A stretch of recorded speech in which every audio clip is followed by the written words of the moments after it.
Qué bueno verte, Andrés. Gracias por estar. A vos, Luis. Un placer. Bueno, visto en la Argentina es situación económica caótica, situación social tensa, elecciones confusas.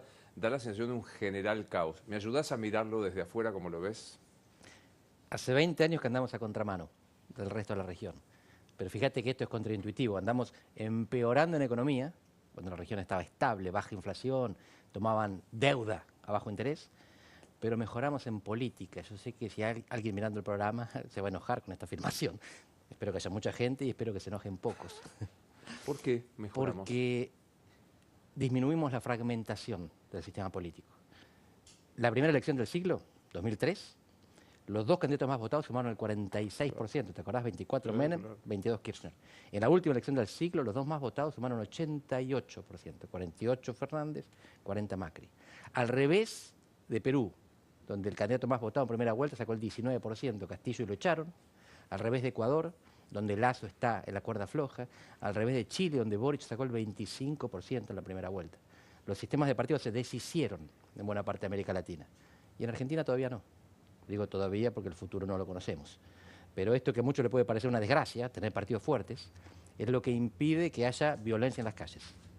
Que Ahora, se estén matando como en Perú. Es interesantísimo, porque no lo había visto. O sea, que lo que en otros lugares es una fragmentación muy angustiante, aquí no lo es.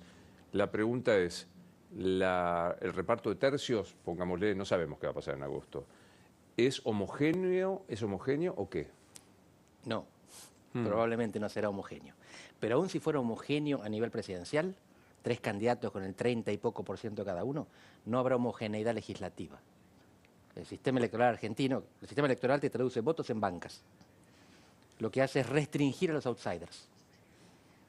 Porque hay una elección escalonada. Tenemos la única Cámara de Diputados del mundo que se elige por mitades. No hay ninguna otra Cámara de Diputados del mundo que se elija por mitades. La de Estados Unidos se elige cada 2 años, pero cada 2 se eligen a los 435. Vos sacás la foto de la Cámara y refleja la foto de la elección.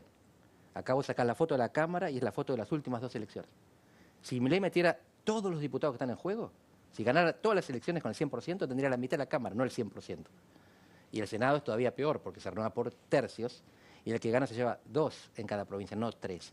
Si Milei arrasara y sacara mayoría en las 8 provincias que eligen senador, tendría 16 senadores sobre 72. No hay tercios en el Congreso. El Congreso es bipartidista.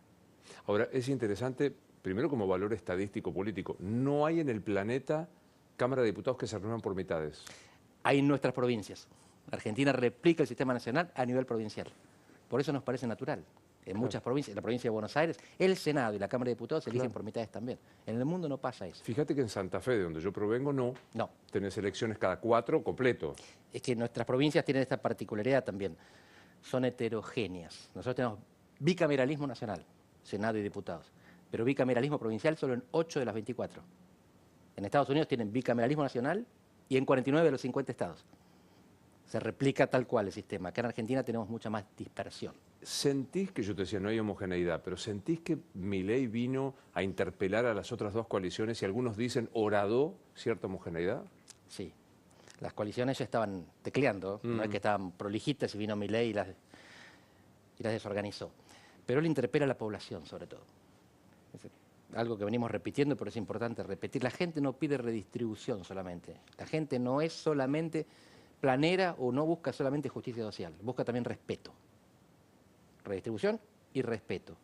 Y la mayor parte no. Una buena parte del electorado argentino siente que la dirigencia política le falta respeto. Que tratan sus propios problemas, discuten sus propios asuntos y no le prestan atención al ciudadano. Y Milei viene criticando a la casta, a los que le faltan el respeto, respetar al ciudadano, que se siente violentado, que paga muchos impuestos, que no ve ejemplaridad a los de arriba.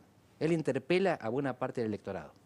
A los otros los pelea nomás, porque eso rinde. Claro. La última vez que vinimos hablamos del anacronismo de una vice nominando al presidente, de un presidente hackeado por su propia interna.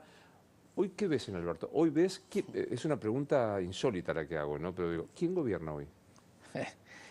No está claro que haya gobierno en este país. Claro. Pero fíjate que no hace falta no gobierno. Está claro que haya gobierno. Sí, ahora lo voy a relativizar. La marcha de los 5 millones. Ganamos el Mundial, vino la selección, intentó dar una vuelta con el pueblo, no lo consiguió, el pueblo estaba inundando las calles, no hubo policía ese día, no hubo Estado ese día, hubo sociedad. robaron unos neumáticos, se cayeron algunos muchachos de los puentes, hubo heridos, no hubo muertos. Sin Estado, sin policía. La gente le regalaba la camiseta a los lincheras. Fue un momento de comunidad. Argentina es capaz de sobrevivir sin Estado. Por un rato, esto no dura para siempre.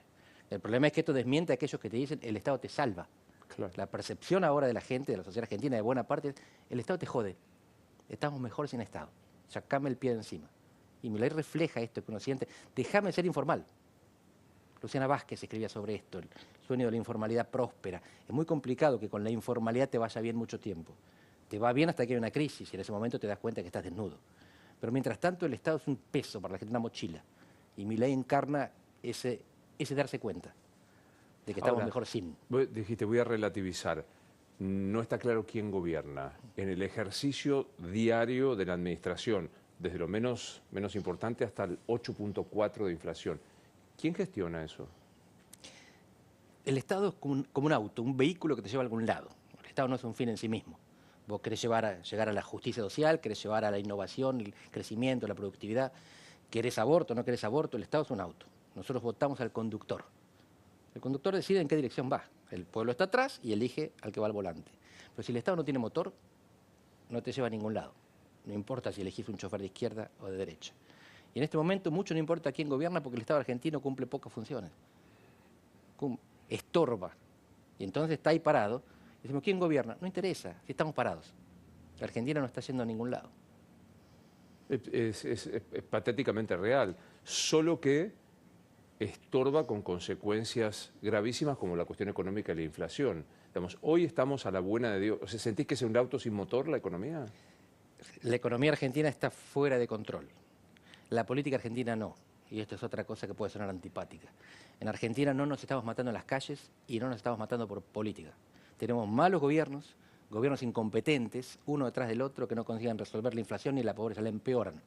Y a pesar de eso, no hay gente matando gente. No están matando periodistas, ambientalistas, activistas, LGBT. Y todo esto que te estoy diciendo está pasando en los países, en Brasil, en Colombia, en México. Matan opositores los narcos, porque no quieren que les arruinen el negocio con los oficialismos locales. En Argentina no estamos en ese punto. Lo que tenemos roto es la economía. El problema de nuestros políticos es la incompetencia, no es el autoritarismo. No tenemos un régimen autoritario, no tenemos violaciones masivas de derechos humanos. Tenemos inflación. Claro. Eso es lo que no conseguimos resolver. Dijiste vos, y con razón, cae empíricamente aquella versión de que más Estado es más bienestar, ¿no? Hoy veía la encuesta de la UCA, 6 de cada 10 chicos están asistidos alimentariamente por el gobierno, lo cual demuestra un nivel de gravedad. ¿Y por qué pregna todavía el discurso que más Estado como para solucionar? Los chicos no votan. Argentina tiene un sistema de distribución muy tendiente, muy tendencioso, muy proclive a la mayoría de edad. No es que nuestros viejos estén bien atendidos, pero reciben mucho más de la torta del Estado que los niños. Hay que tratar bien a los jubilados, hay que tratar bien a los niños. Son el presente y son el futuro también. Argentina descuidó ese flujo educativo y alimento que te permite desarrollar el cerebro, que te garantiza un stock de educación que nos permite sobrevivir a tiempos duros. Argentina es Argentina gracias a Sarmiento. Hoy no tenemos Sarmientos, hoy estamos hipotecando el futuro. Esta es la peor deuda. Y esto es algo que se nota cuando sale en el diario, lo notan las familias de bajos recursos. Pero este es el tema que define el futuro del país. Si volvemos a ser una república sarmientina, con educación para todos, que les permite después insertarse, trabajar y tener dignidad. El trabajo no es el ingreso solamente, es la dignidad. O seguimos barranca abajo resignándonos a lo que tenemos, esta informalidad que se llama próspera en el sentido de que no nos morimos de hambre. En Argentina no hay hambrunas, no hay hambrunas. Hay pobreza, hay malaria, no hay hambrunas. La gente está más o menos contenida, los de abajo. El problema es de la clase media, baja, que cuando cae no tiene ni la práctica ni la autoestima que le permite ir a pedir comida. Ahora digo, este país fue grande por los Sarmientos, podríamos agregar Alberdi o los que vos quieras, anatematizados en Argentina. Hoy decir, vos estás diciendo, es argentina y vas a ser facho de derecha, conserva, oligarca. ¿Qué se va a hacer? Los que me critican de eso también se beneficiaron de una Argentina educada. Aquellos mismos, ¿no?, que hoy levantan el dedo, son porque vinieron Muy de ahí. probablemente ellos fueron a la escuela pública también, a la misma que fui yo. Estoy pensando en los que tienen mi edad. Capaz que los chicos más jóvenes fueron a la privada. Y en ese caso es peor todavía que critiquen a Sarmiento. Sé que me vas a decir no soy astrólogo, pero voy. ¿El kirchnerismo fue? Todavía no sabemos. Lo que sabemos es que el menemismo era imbatible, invencible. No había manera de derrotarlo. En el 95 se generaron ilusiones, ¿te acordás? Estaba Bordón, estaba Masachesi, voto licuadora, lo llamaron, pasó por encima de todos. Tanto se creía que era invencible que trató de volver en 2003. Ahí nos dimos cuenta de que no era. Bueno, te salen todos los conejos de la galera hasta que no te quedan más conejos. Y al kirchnerismo yo lo leo no como una facción, no como un grupo político, que lo es, sino como una etapa, como un periodo en el tiempo, una etapa del peronismo. El peronismo en la época del neoliberalismo fue menemista. El peronismo en la época del progresismo latinoamericano, porque había commodities, boom, fue kirchnerista. Ahora no tenemos más commodities. Tenemos commodities, no tenemos los precios que teníamos, y nos comimos el stock que había dejado Menem. Ahora voy para adelante, pero no resisto ser gorila. El peronismo es un mecanismo, ayer lo escuché a Nelson Castro decir que no es una ideología, es un mecanismo de concentrar el poder a como dé lugar. Bueno, yo no lo diría de manera despectiva. El peronismo es una identidad sociopolítica. La gente que se considera peronista te dice yo soy peronista, no te dice yo voto al peronismo. Después hay gente que es independiente y vota al peronismo, pero yo soy. Hay gente que es radical, hay gente que es católica y gente que es de River. Es una identidad. Esa identidad te da inercia. Cuando vos sos de un equipo de fútbol y juega mal, vos no te pasás al equipo enfrente. Pedís que echen al técnico, puteás a los jugadores, pero en las buenas y en las malas vos seguís con tu equipo. Muy interesante. El peronismo, y los que son radicales, y los que son del PRO... O de esta es la pregunta. ¿Hay yo soy del PRO? O sea, ¿hay identidad prosística? Estaba siendo generoso. El PRO es un partido que no tiene gentilicio. Claro. Te pueden decir soy macrista, pero el macrismo se termina con Macri como tal. Uno pensaría, el peronismo no se terminó con Perón. Pero son peronistas personas que ni saben quién fue Perón. Y si tengo que definir qué es el peronismo, qué es esa identidad, tiene dos factores fundamentales. Sensibilidad popular y vocación de poder, que es lo que vos te refieres. Vocación de poder, lo que pasa es que soy politólogo, yo no demonizo la vocación de poder. Claro, sobre todo en un partido político. Está bien que la tengan. Pero no es la izquierda ni es la derecha, no es la ideología lo que define el peronismo. Puede ser AAA, puede ser Montoneros, puede ser menemismo, puede ser kirchnerismo. La ideología es irrelevante, es una moda. El peronismo se adapta a las modas. Ahí la sensibilidad. O sea, en eso se describe la sensibilidad. ¿Para dónde va el pueblo? ¿Hacia dónde va la tendencia popular electoral en este momento? El peronismo olfatea eso, un chamán, y va para ahí. Claro, sí, me hiciste acordar a los raptomantes, esos que andan con la... Pero claro, lo interesante aparte del peronismo es esto, algunos dirían acomodaticio, nosotros los gorilas, y otros dirían brillantez de olfato, pero que no se le permite a las otras fuerzas políticas. Porque si el otro se acomoda con sensibilidad, es un tránfuga y que sé cuántas cosas más. Sí, porque representan a sectores sociales diferentes.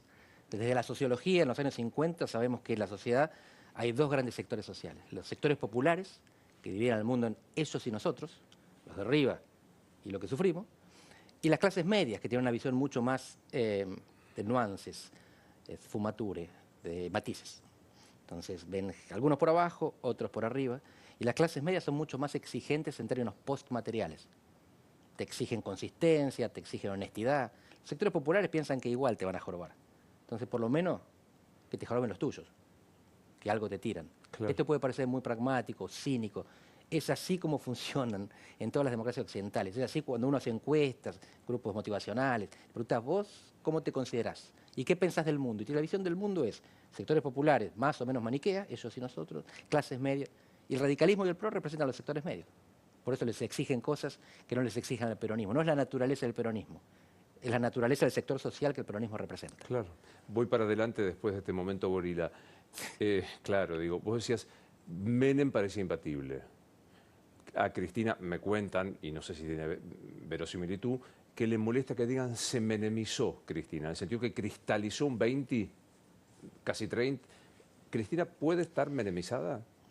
En el sentido de tener una base electoral consistente y permanente, sí, pero eso yo lo llamaría peronismo. Claro. ¿No te imaginas el peronismo sacando menos del 30% de la provincia de Buenos Aires? Me impresionaría. En Córdoba se puede hundir, en Capital se puede hundir, en la provincia de Buenos Aires, en el norte del país y en la Patagonia mantienen un caudal fuerte que les garantiza más o menos el 30%, aunque hagan las cosas mal, como un equipo de fútbol que se va a la B y vos no te pasás al otro. ¿Querés que vuelva a la A? ¿Querés que juegue mejor? Es casi un fenómeno religioso o que lo más parecido a la religión que es el hincha de fútbol, ¿no? Pero es que las identidades políticas son así también. Son así los gaullistas en Francia, son así los socialistas o los democristianos en Alemania. En algunos países se disolvió eso. Francia e Italia. El 2010 fue el bicentenario nuestro. El bicentenario Cristina con la izquierda latinoamericana, celebra enfrente del obelisco. El radicalismo existía hace 120 años. El peronismo 65. El PRO recién había nacido, pero ya gobernaba capital y tenía el embrión de lo que sería el gobierno nacional y provincial. Los gobiernos de hoy en Italia y en Francia representan a partidos que no existían hace 13 años. Se disolvieron los partidos en las sociedades civilizadas, desarrolladas, estables. Argentina sigue siendo en ese aspecto una sociedad estable del siglo XX, por ahora. Claro. Yo te hablaba de Cristina y quiero que la veas, es momento post-condena de vialidad, cuando recibe su primera condena y demás, diciendo respecto a lo que sabremos el 25 de mayo, parece, en el acto de Cristina, pero decía esto. No voy a someter a la fuerza política que me dio el honor de ser 2 veces presidenta y una vicepresidenta a que la maltraten en periodo electoral con una candidata condenada, con inhabilitación perpetua, con administración fraudulenta por el Estado, a mi administración fraudulenta por el Estado y a estos los amarillos que nos dejaron 45.000 millones de dólares con el Fondo Monetario Internacional, se pasean orondos en los aviones de Clarín. Bueno, no voy a ser candidata. Es más, una muy buena noticia para... ¿Lo tomo en cuenta literal o en política esto es...? Las promesas proscriben en política rápidamente. Pero es interesante porque ella fue la primera de las desistentes. Después desistió también Macri y últimamente Alberto Fernández. Desisten a candidatearse. Uno diría, tienen el derecho a no hacerlo, sí, pero todos habían generado la expectativa de que podían ser otra vez candidatos presidenciales. La pregunta es, ¿por qué los 3 últimos presidentes argentinos, el actual, el anterior y la anterior, desisten de candidatearse? Hay 2 respuestas hipotéticas, lógicas. Porque tienen miedo de perder o porque tienen miedo de ganar. Si tienen miedo de perder es una cuestión de orgullo, no se la bancan, no quieren ser humillados. Si tienen miedo de ganar es porque consideran que no tienen condiciones de gobernabilidad o que Argentina no es gobernable. Eso es una mala señal, eso es preocupante. Casi es peor la segunda que la primera, ¿no? Es peor. La primera es personal, quieren evitar la humillación personal. La segunda quieren evitar el fracaso porque no creen poder triunfar. Ellos gobernaron y piensan que no pueden volver a hacerlo. ¿Qué saben que nosotros no sabemos? O capaz que lo sabemos, Claro. que Argentina es difícil de gobernar. ¿Te imaginás a Cristina, digo, esto es un ejercicio de imaginación, ¿te la imaginás a Cristina el 25 de mayo diciendo soy candidata? Me cuesta imaginármela diciendo eso, pero también me cuesta imaginármela no sorprendiéndonos. Te decía antes lo de conejo en la galera, alguna vez se terminan. Pero ella siempre hasta ahora sacó uno, siempre sacó uno. Alberto Fernández es un conejo en la galera, Claro. ¿Quién se lo esperaba? Así que yo todavía estoy esperando que se haga alguno. No creo que sea ella misma, porque no sería tan sorpresivo. Y sobre todo, ella no va a querer. La campaña, si ella fuera candidata, sería tóxica, sería veneno, por parte de ella y por parte de los que la enfrentan. Yo hoy decía que si fuese candidata sería aún más violenta en un discurso demasiado violento que hay en la política, que también incluye a Javier Milei y buena parte de Juntos por... Me preocupo, porque digo, la violencia física solo está precedida por la violencia verbal. Ella siempre supo modular sus candidaturas. Ella era una candidata muy frontal, muy halcona en las elecciones intermedias. Era una candidata paloma, la madre, la institucional en el 2007, la viuda bondadosa en el 2011. Y esta es una elección presidencial.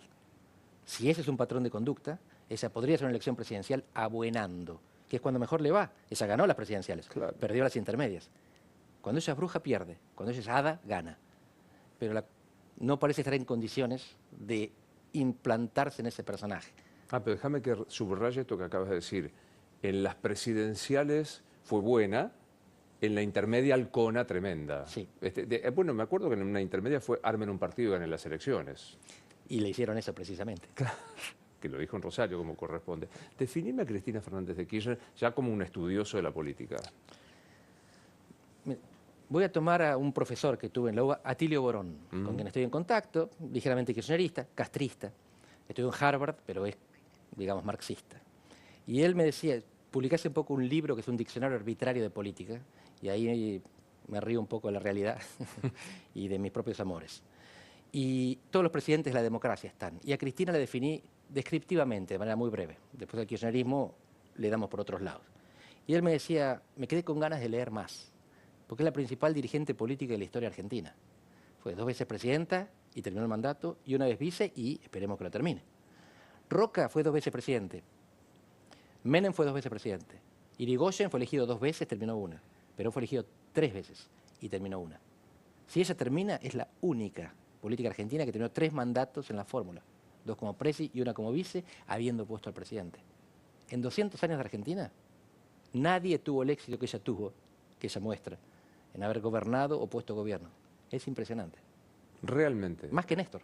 Néstor estuvo un periodo y, bueno, quién sabe si hubiera seguido vivo. Pero la que siguió viva fue ella, y gobernando. Está claro que tiene una relevancia histórica indiscutible, insisto, estadística, vamos a decirlo de alguna manera. ¿Qué es políticamente Cristina? Es alguien que tiene sensibilidad popular y vocación de poder. Bien peronista. Peronista. Bien peronista. Peronista. Aunque haya renegado muchas veces el peronismo, Sí, ¿no? sí, no tiene problemas. Creo que hay una característica del kirchnerismo que me interesa destacar, y lo digo como elogio. Son cobardes físicos.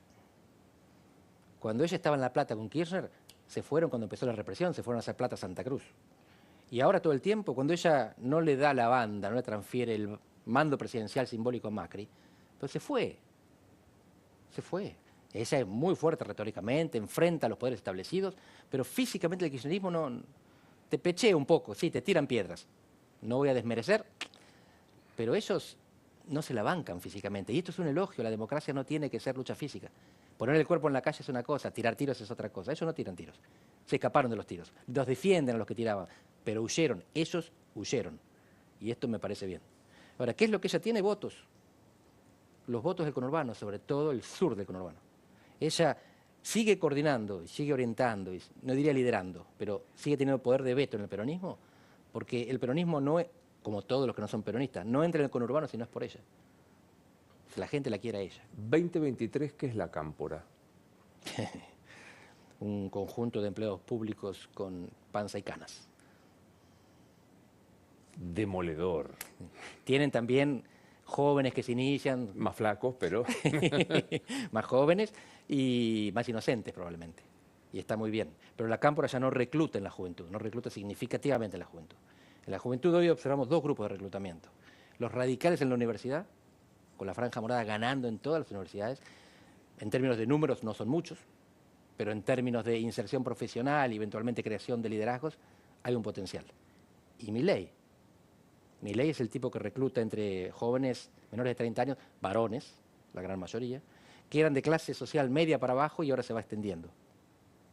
Hablemos un poco de Milei, ya que lo traes, y enseguida te lo quiero hacer escuchar.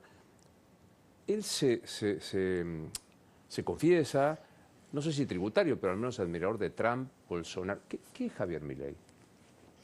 Recién alguien en Twitter me peleaba por eso, porque lo comparé con Trump y Bolsonaro y me decía, no, Trump es proteccionista y Milei es globalista, liberal.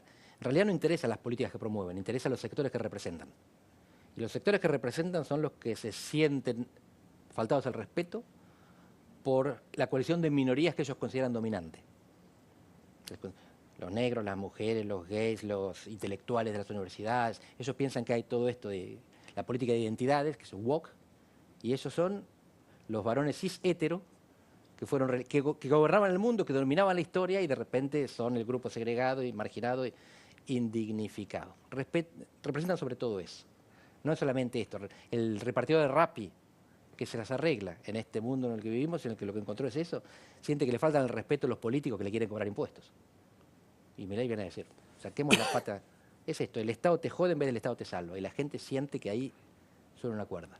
Me da apuro la autorreferencia, pero como es inmediato, el domingo aquí en La Nación Más con José del Río, discutíamos, yo digo, es hora de preguntar si es sistema o no es sistema. Quiero decir, si va a tolerar la división de poderes, los controles, lo que vos decías. El planteo era vas a asumir, ganás con todos los votos, no tenés minoría. Mirá lo que pasaba. Indica que el presidente, si sos vos, no va a tener mayorías en ambas cámaras, por lo cual, digamos, a ver, el sistema, a ver, pero vos qué estás proponiendo, entonces que todo el que gobierna sea un totalitario.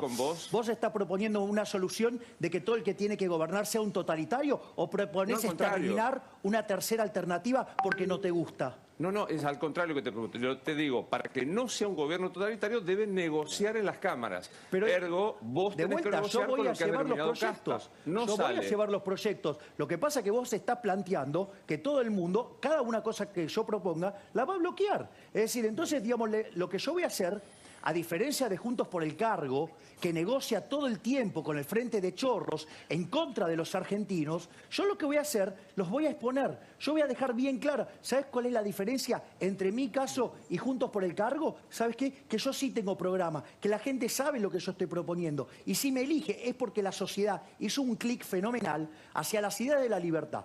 Entonces, sí. Porque vos lo que me estás planteando además es profundamente violento, Luis. Es profundamente violento, porque vos lo que me estás diciendo de manera extremadamente violenta es te voy a bloquear, te voy a bloquear, no, te va a bloquear Javier, te va a bloquear el otro. No, Javier, si vos lo que me estás diciendo es que el sistema, digamos, o sea, tiene una profunda violencia hacia el outsider. Te lo digo amorosamente, el que está haciendo en este momento violento, no dejándome plantear una hipótesis sobre. Yo te digo, cualquier ley o cualquier... ¿Qué ves ahí? Estuviste muy bien. La cara de póker de José. José Santo, que me invitó nunca más, no vuelve a invitar al programa. Claro. La estrategia de Milei y de los mileístas es siempre la misma. Te ponen de un lado o del otro.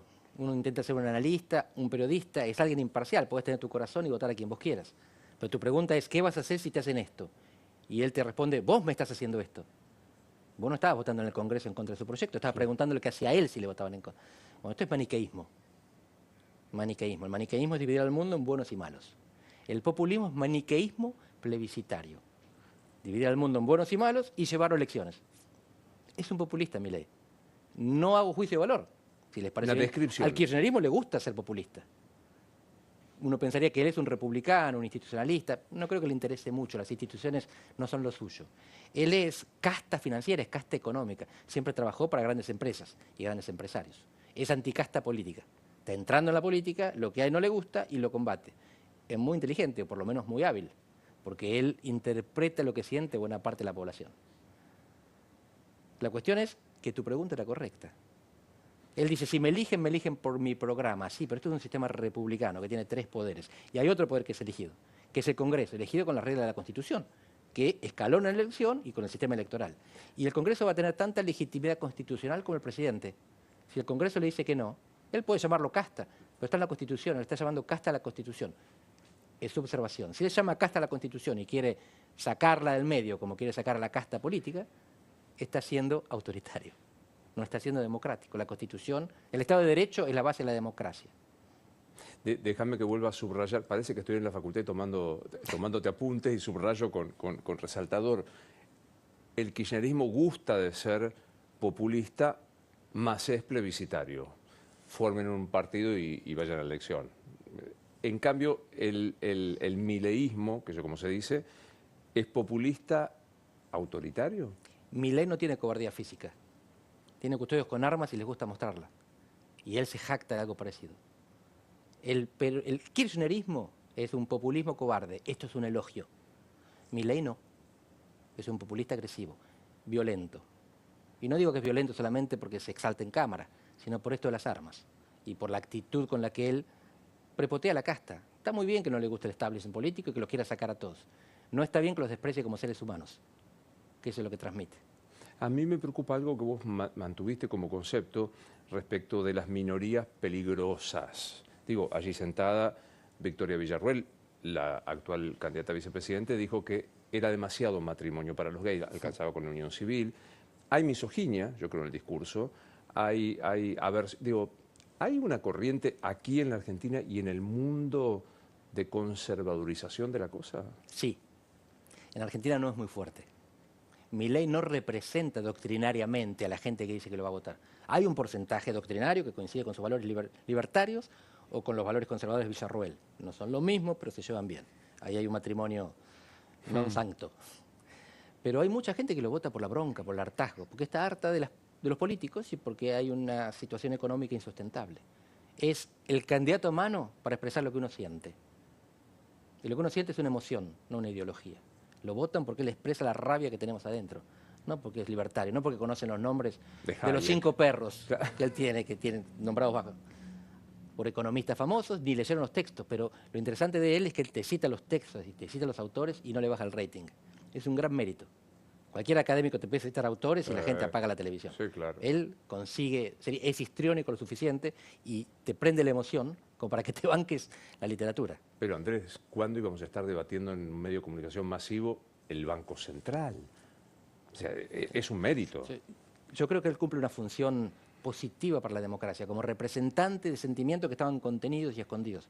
Si no estuviera Milei, la gente estaría igual insatisfecha. ¿Cómo canaliza esa insatisfacción? ¿Cómo la representás? Él representa algo que está ahí. Es muy bueno que le esté representando.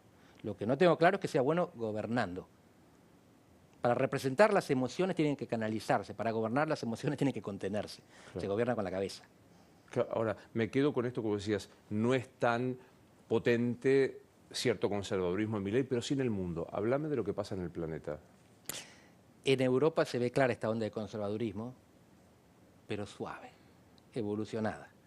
Giorgia Meloni en Italia, Marine Le Pen en Francia. Pueden ser no feministas, no se definirían como feministas, pero misóginas no, son mujeres. Son ambientalistas, son atlantistas, europeístas, no son putinistas. Así que vos ves que hay una evolución de la derecha extrema en Europa que en el fondo se modera, se civiliza y concerta. Empiezan a formar coaliciones. No están en contra de la casta. Giorgia Meloni formó una coalición de 3 partidos y gobierna con ellos, y son tipos que querrían sustituirla si pudieran. Bueno, Vox en España todavía no está domesticado, pero va camino a eso, ya cogobierna con el PP en algunas regiones autónomas, llega, que es el equivalente portugués, ya cogobierna una región autónoma con el centro derecha suave en una de las islas portuguesas, Azores. Lo que nosotros vemos es eso, hay un proceso de domesticación y reabsorción de las derechas antidemocráticas. Siguen jugando en el borde, siguen estando en la frontera, pero del lado de adentro. Total. Me queda la tercera gran coalición, que es Juntos por el Cambio. Ahora, la discusión de los analistas es, se asustaron porque cayeron en los sondeos, bajaron el tono, aparece esta imagen que vas a ver ahora del beso de Larreta a Patricia Bullrich con un observador muy presente que renunció pero que está ahí, que es Mauricio Macri. Raro el beso, ¿no? Si lo tuviéramos, le besó el pelo, digamos. Pero digo, ¿qué ves ahí? La cara de Patricia en este momento no es de lo más agradable. Hay una sobreactuación de la unidad. La unidad es necesaria. Hay unas primarias, compiten entre sí para después competir juntos contra otros. Hay primarias productivas, que son aquellas que te garantizan que el que pierde se queda dentro y además suma. Gente que no había estado votando la primaria te vota después. Macri, en las PASO del 2015, saca el 25%. Sumado a Lilita y a Sanz, 30%. En la general le sacó el 34% en la primera vuelta. Eso es una PASO productiva. La PASO destructiva es la del peronismo en la provincia de Buenos Aires en la misma época. Julián Domínguez, Aníbal Fernández. El perdedor se retira. El perdedor no quiere votar al ganador. Prefiere quedarse en casa o votar a otro. Y pierde las elecciones. ¿Cómo va a ser esta PASO para Juntos por el Cambio? ¿Cómo la tornan productiva? Y hay 2 condiciones. Reglas. El que pierde tiene diputados también. Cómo se componen las listas de legisladores. Y afecto. Affectio societatis, dicen los abogados. Hay que quererse un poco. Aquí, el rol de Macri cuando renuncia a la candidatura era ponerse por encima y contener al eventual perdedor. Ser ecuánime, aunque tuviera su corazón, y decir, Horacio y Patricia, dense la mano, sean amigos, como se hace con los hijos, y prométanse que van a hacer una campaña limpia y que el que pierde se la banca y se queda dentro. No hizo eso, tomó posición parcial. Y eso lo que hizo fue evitar la idea de contención. ¿Quién contiene al perdedor? Larreta está tratando de hacerlo con un afecto sobreactuado. Patricia Bullrich no parece convencida. Ahora, fíjate qué interesante, estoy pensándolo, la contención que Macri sí le da a Gabriela Michetti cuando pierde con Larreta, que no solo la contiene políticamente, se la lleva como compañera de fórmula. Que acá no parece, ¿no? Macri dicen que se transformó en mejor político a lo largo del tiempo. Él empieza siendo como Obama y termina siendo como Trump, termina siendo un gestor técnico y termina siendo el que lidera las 30 plazas del Sí se puede. Un profeta, dicen algunos. Un líder de multitudes. A veces no miren bien los términos que utilizan, claro, pero se escuchó de ingeniero profeta. Pero acá cometió un error. Y creo que él lo sabe y creo que eso es lo que más le molesta. Por supuesto que está enojado con Larreta porque cree que está entregando la capital al radicalismo. Y sin la capital no hay PRO. Si el PRO pierde la capital federal, se disuelve como partido nacional. Van a quedar los feudos provinciales, como el radicalismo del peronismo, son confederaciones de partidos. Pero la mejor estrategia para eso quizás no era bajarse y decir, lo único que exijo es que pongan a mi primo como candidato único en este distrito. En el diccionario, ¿qué dice de Macri? En la voz Macri. Estimo que también es una descripción objetiva, pero para mí lo más importante de Macri, y debe estar ahí, espero no haberme olvidado, es que es el primer presidente ni peronista ni militar que termina un mandato en 90 años, desde Marcelo T. Alvear en 1928. Esto es una proeza histórica, hay que reconocerle ese mérito. Normalizó la democracia argentina, terminó de consolidar lo que Alfonsín había iniciado. Me inscribo en la línea Tilio Borón. Dale un poquito más. ¿Qué más? Me quedé con ganas de más. Un poco más. Bueno, Macri hizo lo que habían hecho Leandro Alem y Juan Domingo Perón. Creó un partido político que probablemente lo sobreviva. Argentina está llena de partidos políticos que mueren con el fundador. A veces duran una elección. De Narváez, ¿te acordás? Claro. Bueno, Macri hizo una cosa portentosa. No es fácil crear un partido político. Hay uno por siglo. Radicalismo del siglo XIX, el peronismo del siglo XX y el PRO del siglo XXI. No es fácil crear un partido. Y llevarlo a la victoria. Leandro Alem no consiguió ser presidente. Fue el sobrino, Irigoyen. Perón consiguió porque lo inventa desde arriba. Él lo logró. La cuestión es ahora cómo sigue esto, pero eso merece respeto. Y lo hizo de manera parcial, en el sentido que no consiguió sustituir a uno de los que estaban. Tuvo que aliarse con uno de los que estaban. Flexibilidad. Muchos no le consideraban esa flexibilidad. La tuvo. Quizás ahora la perdió. Pero la puede recuperar. Los politólogos hacen ensayo de laboratorio con la validez que implica en la Argentina un ensayo de laboratorio de quién debería ganar las elecciones dadas las actuales circunstancias. Lo que tenemos, el laboratorio de la ciencia política es la historia. Hay también, se pueden hacer experimentos controlados. Y vos podés, por ejemplo, el caso más típico es una ciudad que está entre México y Estados Unidos, dividida por la frontera, y vos ves que de un lado se desarrolla así y del otro se desarrolla asá. Entonces vos medís cuál es el impacto de las instituciones mexicanas versus americanas, cultura política.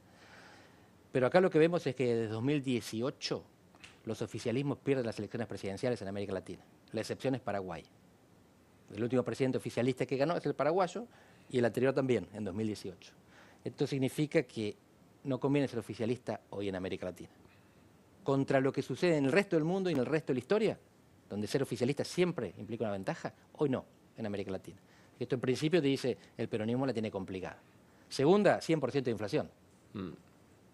Y sin embargo, mantiene una candidatura verosímil. Hay dos razones. La primera es la inercia identitaria del peronismo, este 30% en la provincia de Buenos Aires, que no lo puedes esmerilar con nada. Si gobiernan muy mal, capaz que se quedan en casa, pero está ahí. Y la otra es lo que está haciendo Juntos por el Cambio para facilitarles la vida al peronismo y a Milei. Claro, totalmente. Cuando vos decís mantiene una candidatura, ¿es porque pensás en Massa o pensás en...? Massa es el candidato hoy más viable, dicen ellos. Mañana no sabemos si la inflación... Le había prometido una inflación que empieza en 3, Sí. en cualquier momento es 30. Está en 30 y en lo que va del año, ¿no? Claro, sí. Totalmente. Pero por ahora él es el candidato más viable. Y esa es la ironía. ¿Cómo puede ser el candidato del gobierno, el ministro de Economía, que es el responsable de la inflación? Que es lo que más preocupa a los argentinos según todos los estudios. Sabés que me gusta, aparte de andar en cuestiones más personales, y llegó una pregunta siempre aquí que a un politólogo, me pasaría 3 horas hablando de política, pero ¿quién sos, Andrés Malamud? Soy un politólogo de Olavarría. Olavarría es una ciudad en el centro de la provincia de Buenos Aires. La provincia es una P y Olavarría es el agujerito del medio. ¿Viviendo hoy? En Lisboa. ¿Por qué? Por amor. Me conocí una portuguesa cuando estudié en Florencia y yo me volví a Argentina, ella a Portugal. Nos seguimos viendo cada 3 meses, como podíamos, y cuando decidimos vivir juntos, era 2002, el colapso argentino. Tenía más probabilidad de conseguir trabajo yo allá que ella acá. De la Rúa decidió por nosotros. Ahora digo, qué montaje, qué verosímil histórico de un argentino en Florencia conociendo a una portuguesa. No hay más romance, no hay, o sea, está mucho dulce ahí, ¿no? Solo viví en ciudades maravillosas toda mi vida: Olavarría, Buenos Aires, Florencia y Lisboa, y Washington, un año. ¿Y la portuguesa qué hace? Es socióloga, especializada en temas militares, y hoy está como ministra de Defensa.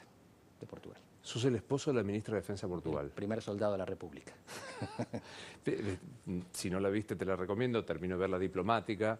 Bueno, hoy leí La Nación una nota a la verdadera embajadora americana en Gran Bretaña que dice hay mucho de ciencia ficción y demás, pero ahí hay un tema, ¿qué hace el esposo de la funcionaria?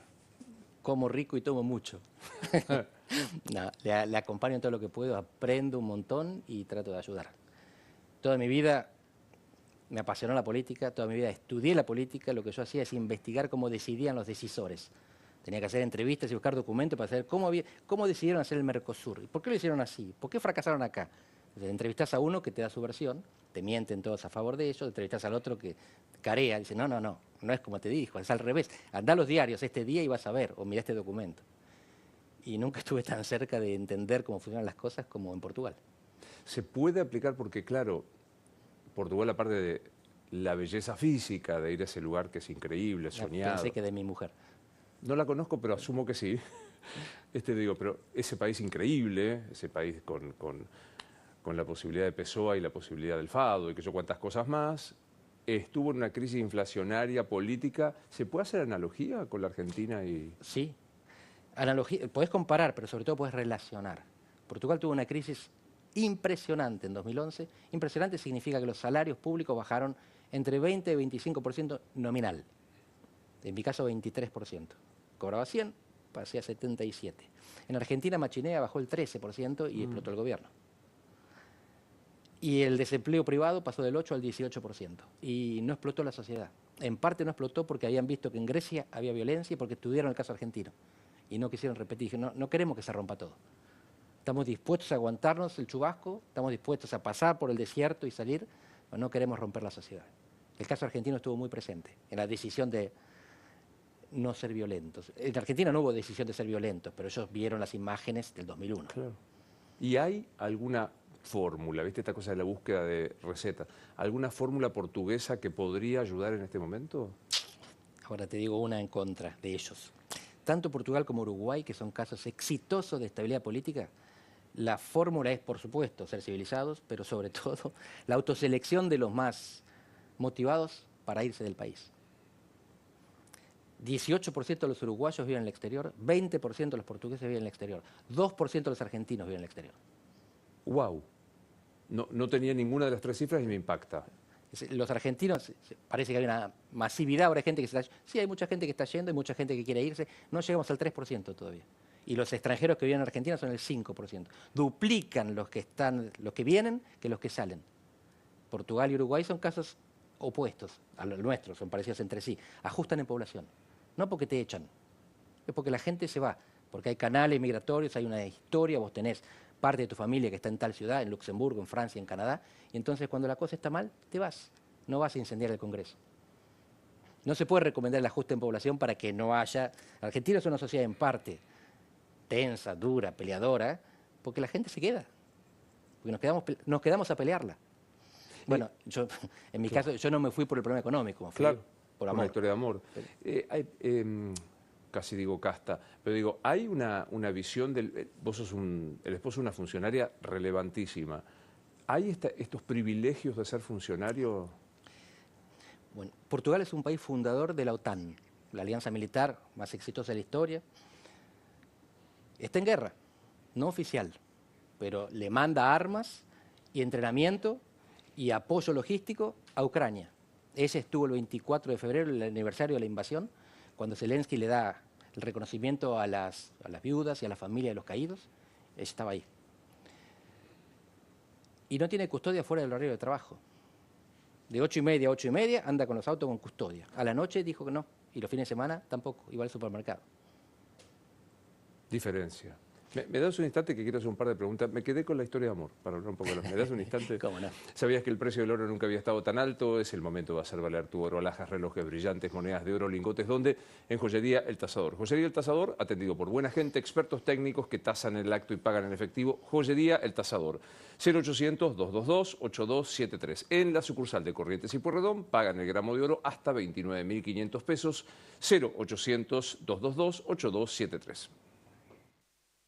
Joyería El Tasador. Toda una vida dedicados a las joyas. Pensá vender al mejor precio. Visítanos. Joyería El Tasador. Avenida Corrientes 2810, esquina Pueyrredón. Joyería El Tasador. Tu tasador, mi tasador.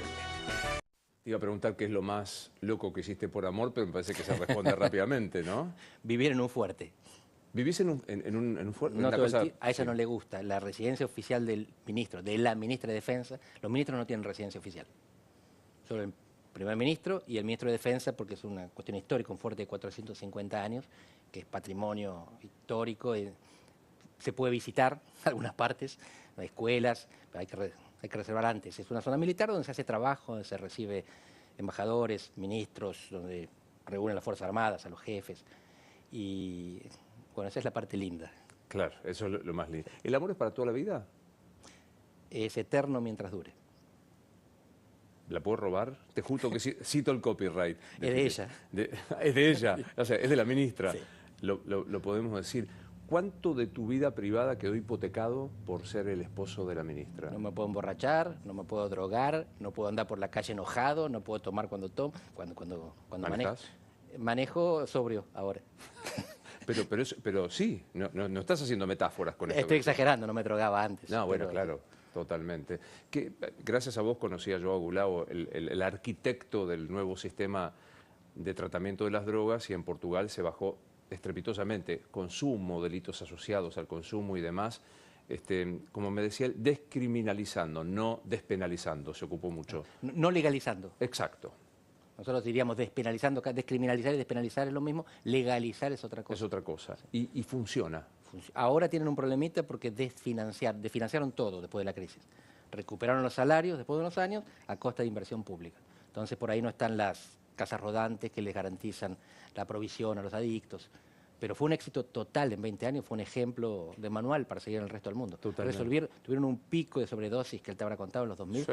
Todos los portugueses tienen muertos en la familia o entre... Eso decía un gran actor portugués que me olvidó el nombre. En todas las casas de los portugueses hay un problema gravísimo de droga, no más. No más. Pensando en no legalizar, pero despenalizar. Exacto. Atender a la gente que tiene necesidad, a los que tienen un problema de salud. No lo mandás a la cárcel, lo ayudás. Y si se quiere seguir rogando, es un país libre. Aparte, digo, hay una cantidad de droga determinada, tanto de cocaína, tanto de éxtasis, que vos, caso contrario, si sos... Hasta 10 días puedes tener para consumo personal. Claro. El peso varía en función de la droga. Totalmente. Bueno, nos despedimos jugando, recomiendo los libros y los textos de Andrés Malamud, como si nos despedimos un poco como jugando. Entra Alberto Fernández, ¿qué le decís? Lo saludo lo más cordialmente que pueda. Tuve amores personales por Alfonsín, pero no tengo odios personales.